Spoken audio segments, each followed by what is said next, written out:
Want smart analysis of the most important news in your inbox every weekday along with other global reads, interesting ideas and opinions to know?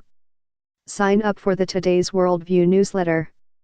You will not replace us, went the guttural cry from a small, torch-wielding crowd of American white nationalists and neo-Nazis. They marched in August through a leafy Virginia town in defense of monuments to Confederate leaders, figures from the past who had waged a war to preserve slavery.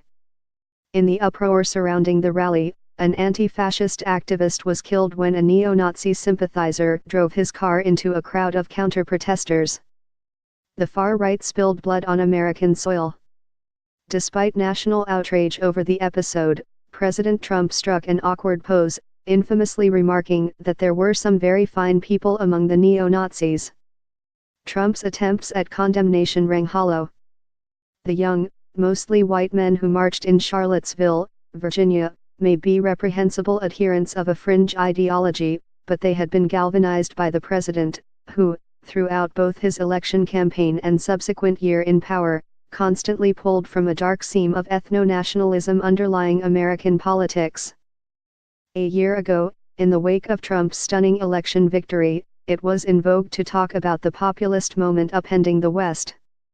Elections on both sides of the Atlantic demonstrated how a wide segment of the electorate was fed up with the status quo, skeptical of elites ensconced in their country's financial and political capitals, and eager to throw up walls around their nations in the face of the forces of globalization. Looking back at this year's events, it is clear that their anxieties were more cultural than economic. The politics of many Trump voters, and their counterparts overseas, were less truly populist, anchored in some moral vision of a united people than nativist, animated by divisive, ethnic tribalism. It may thus be unsurprising that Trump's first legislative victory of his presidency is a deeply unpopular tax overhaul. In the long run, the reforms will likely provide the greatest benefits to corporations and the mega-rich, possibly to the detriment of virtually everyone else. Trump has governed like a plutocrat in populist clothes, wrote Nouriel Roubani, an economist at New York University.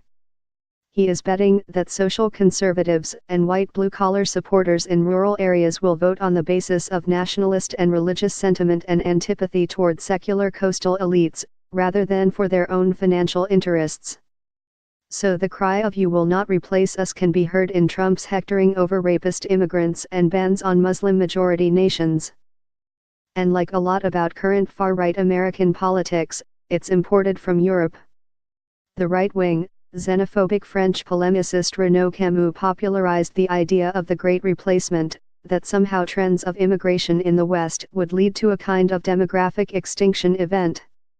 You have one people, and in the space of a generation you have a different people, he said. Stephen Bannon, the ultra-nationalist ideologue who entered the White House with Trump and whose rhetoric fueled Trump's demagoguery over immigrants and Muslims, feeds off these narratives.